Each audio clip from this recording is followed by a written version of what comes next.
Hello and welcome back to my Let's Play Civ 5. In this video I make the introduction for my next Civ 5 Let's Play. In previous videos I already mentioned from time to time that I made my own mod Civilisations based on my own made fantasy universe I use in pen and paper. I'm a game master in pen and paper, and there I created my own universe. So for two reasons. One reason, I thought what others can do, I can do too. I had good ideas for a cool universe, and with your own universe, I have the opportunity to let people play what they want. People can invent their own characters, their own races, their own whatever, their own spells if they want. I mean, my universe is what I say it is, so I can put in more stuff if the people want that, if the players want it. If someone says, "Oh, but I want to play some Lizardmen," then I say, "Okay, fine. There is that continent, and there are some villages of Lizardmen. That's fine." If someone says, "Elves, Lizardmen, Dwarfes, that's too boring. I want something else. I want to play. A magical frog with fairy wings." Then I say, "Okay, sounds weird, but you may have your reasons, so go and play it, and I will find a reason why that creature exists. It may be its own race, it may be just some magical way created creatures that was formed before that, maybe a normal human, but it was transformed by evil wizards or something like that. Whatever. I have discussed that with the players, so yeah, so they can play what is balanced, but still have fun with it and play what they want to play, and most probably play what they always wanted to play but could not in the existing fantasy universes. So some of them are a little bit standard, and some of them are not. Of the races, I mean. Some people wanted to play a little bit more extraordinary stuff, and some people wanted to play just an elf or something. So I will go through these races, because they are civilizations in my Civ mod.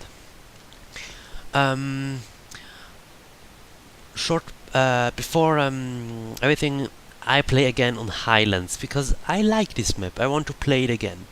Again on Immortal difficulty and map size 10 with 10 players. Because I made 10 civilizations. And here again, mountain ranges and intense ranges, and bodies of water, seas this time. I want not only lakes, I want seas, because some civilizations may like some seas. Highland is most probably not even the most beneficial for some civs. Some may prefer islands or continents, but I don't like to play on islands or continents that much, because you can start very, very isolated, and land tends to be far too flat. I like hills, I like mountains, I do not like isolated places. Okay, first of all, we have Ahoudori Otonashi of the Otonashi. This is a Sumei clan, which are a civilization that looks kind of like humans with an Asian touch. They are bigger than normal humans, have usually dark and soft hair and a smooth skin. They are rarely fat, and have a completely different culture than the rest of the humans. Yeah, but with an Asian touch, with a huge Asian touch actually. They get faith from Just like the Celts, they get faith from forests. And +2 faith if there are 3 forests or more, unimproved forests. Then their special unit is a Miko. These are composite bows that have indirect fire promotion. And the Temple Fortress, this is a combination of a castle and a temple. You can research it at the place where the temple is. It has the building cost of just a temple. It gives, in addition, the bonus of the castle, so defense bonus, and some faith. It gives a little bit more faith than the temple would give. But they do not have a separate castle. It's just this temple fortress is the same, a castle and a temple. So that's the Otonashi. Then we have I have forgot to mention the icons and stuff, and also this picture. I took all of the custom icons except from these. I took all of these pictures from the internet. I never planned to release these mods. They were just for single player, for me and maybe for some friends. Civilization doesn't enable mods in multiplayer, so I thought, okay, fine, since nobody actually besides from me and my friends knows these civilizations, knows these pen and paper universe, no one will have a big interest in it, and it is actually a huge work to make own icons and stuff, and it was already a big work to make these civilizations, to mod them together. So I thought I will take just some pictures from the internet and try out if it works. Some pictures it works, some pictures it not. What I have to say, these pictures are not mine pictures. I just went through Google, went through DeviantArt and searched for fitting pictures. I have no rights to make money or something like that with these. So please do not ask where I got them from, because I do not remember. It is 2 or 3 years ago when I searched for these pictures. And if you know where these pictures are from, or you know the artist, please write it in the comments. I would love to contact these guys and compliment them for their good artworks, and maybe ask them if I'm allowed to use it here. I had some of them I had already on my computer that I use for my pen and paper and stuff. Yeah, usual things you do when you read a pen and paper. You search for pictures for your characters in the internet and just use them for your pen and paper. It's not prohibited, but on YouTube it may make stuff a little bit difficult, or if I would release this mod on the open mod sections to download for others on Steam. So yeah, I hope it works. Okay, I had the Ahoudori Otonashi. Now we go to Aritera from the Naga. All units can embark and move over ocean immediately, and all land units have the free amphibic promotions, which means and also entering a river tile costs only 1 movement. It doesn't matter if it's a hill, a forest, or a flat land. If it's a river tile, it's only 1 movement. Their units is the Naga Rebel. That's a spearman that is available at Pottery, and it's just as strong as the usual spearman, but a little bit cheaper in production. And it has the special promotion: when it kills enemy units, it gets a little bit gold. Then we have this iconless thing, the Naga Fishing Harbor. That's a standard harbor that also increases the food you gain from ocean tile resources.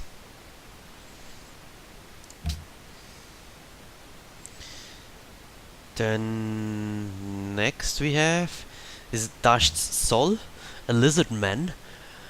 You have the Iroquois benefit with the forests and jungle in friendly territories handle like roads. And they have their special unit, the Ranger. That's a scout replacement.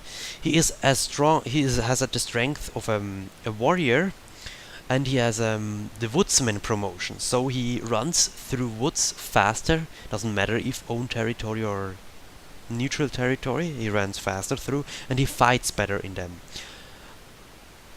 And he can be upgraded to a swordsman later on. Oh no, it's a warrior replacement, but he has the scout ability. It's some kind of mix. And the shaman hut, this is a granary replacement that gives more food from camps. The standard granary gives more food from deer, and this just from deer and wheat and bananas, but this gives also more. It gives 2 food more from deer and 1 more from other camps.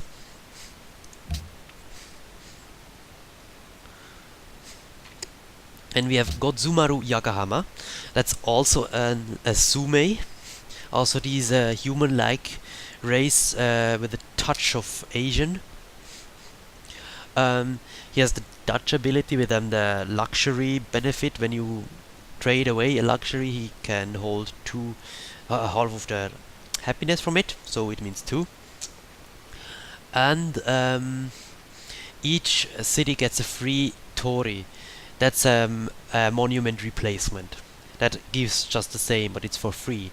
It's more for fluff. And a free monument in every city from very beginning is very powerful. Then he gets the Elite Guard. That's a longsword replacement. That has 3 movement, and I'm not sure, the open terrain or the rough terrain promotion. I'm not sure anymore. One of these. And the rice farm. This is a granary replacement, and it gives the standard granary bonuses plus 10% food, which is very nice, especially on late game. It's all through the game useful. And next, we have Illyna Velios. That's from the Moon Elves. Moon Elves they pray to the moon and are a very cultural based race that lives far from other civilizations in the mountains, in jungle and mountain territory, and they like to settle their cities halfway on land and halfway on lakes. They are located in some place. They actually fit very well to Highlands. They like to settle close to mountains and have their shrines and temples on the mountain, but their living houses they are on the lake. They get a free great artist after they discover the calendar, and sea tiles grant +2 in cities with a shrine. Sea tile, lake tiles. Oh, I should change that, lake tiles, not sea tiles. Ew, bad mistake. They get the Naginata warrior. That has a amphibic promotion and a rough terrain promotion. Since they are trained very well in rough terrain, in lake terrain, they have to swim, to run, to climb. So they are good trained, spearmen actually. Then the Moon Temple. That's a temple replacement that gives plus culture. It gives them normally 2 faith, but plus 3 culture or something like that. And the city where it is built in must be next to a mountain. Then next we have Immanuel Lloyd from the continent of Arada. He's a human. The human believe in my universe just in one god, in the one true god, and they can be quite fanatic. They have paladins and knights and stuff, but they respect the Sumei and trade with them.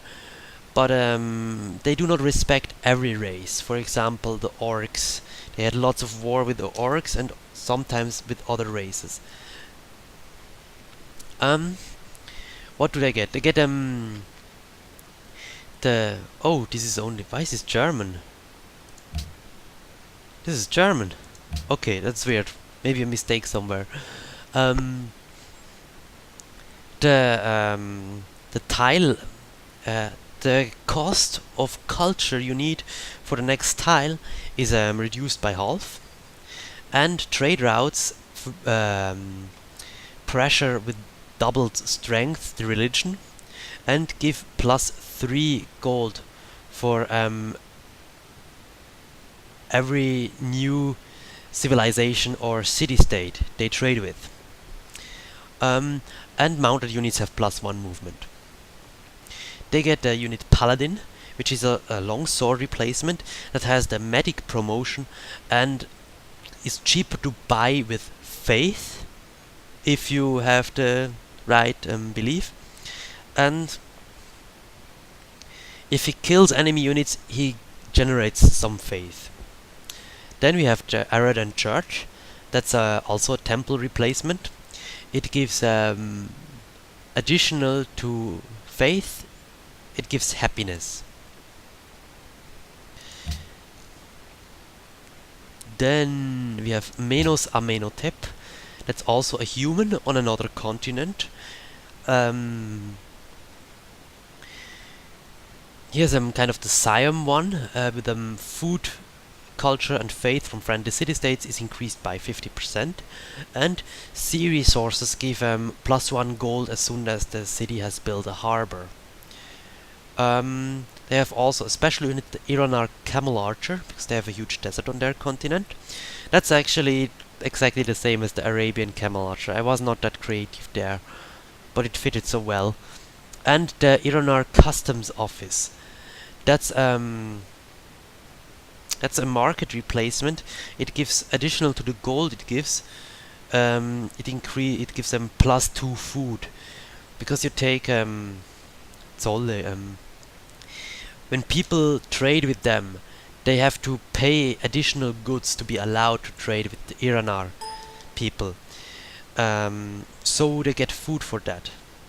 Food resources. You could also say luxury resources, because it's a big trade nation. Then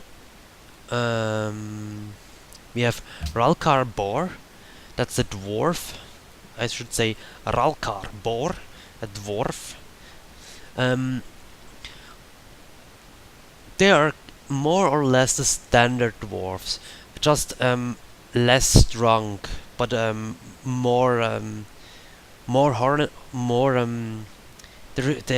honor is something they respect a lot, and they like science, they like to research, they like to study, also to mine and grind and stuff, and they have lots of different drinks and stuff, but they're not always drunk like people often think about dwarves.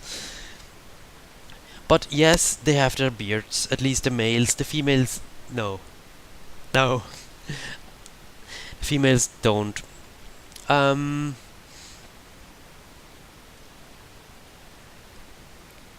Okay, to their stuff they get. All units can move over hills as if it were flat terrain, and mines give +1 production, and mining is unlocked from the very beginning. Very powerful production civilization. And careful to play against, because I so often forget that they can run over hills, and then some unit I thought cannot move next to me moves next to me and kills my trebuchet or something, and I'm like, oh shit. Their units, they get the Mountain Fist. That he has a cover promotion from the very beginning, because they are very well armed with good armor. And the Scientific Castle, that's a castle replacement that gives also flat 2 or 3 science, I'm not anymore sure, 2 or 3 science. So early on very strong.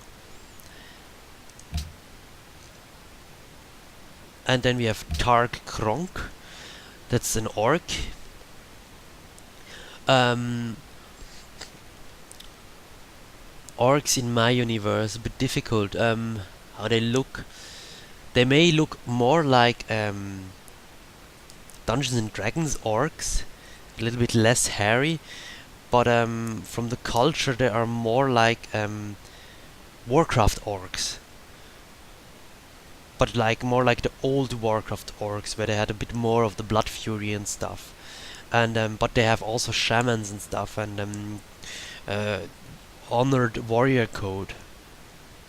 But they may also trade from time to time, but are far less peaceful than Thrall was it in Warcraft, for those of you who are familiar with it.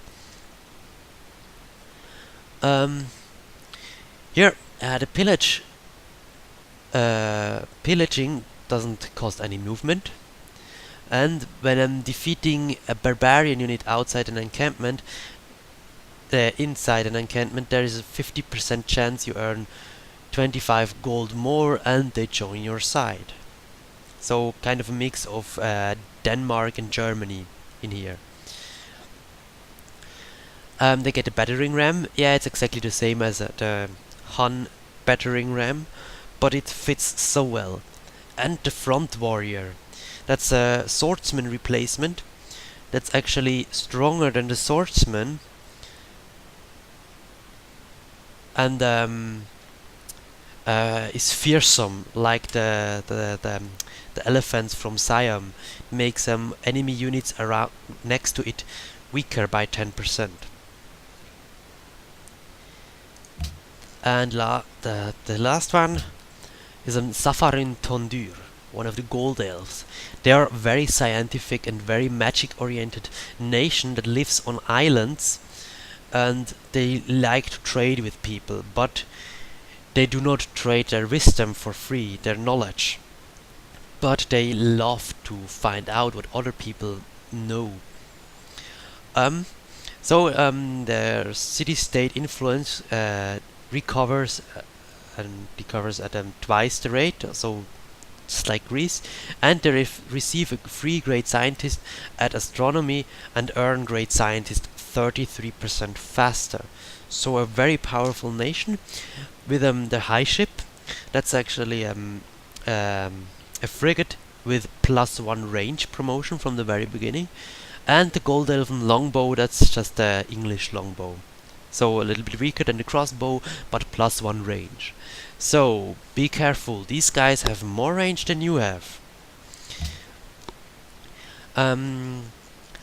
I will play on this Let's Play as Ahoudori Otonashi, because I want to play a faith game, and the indirect fire could be very useful in this map type.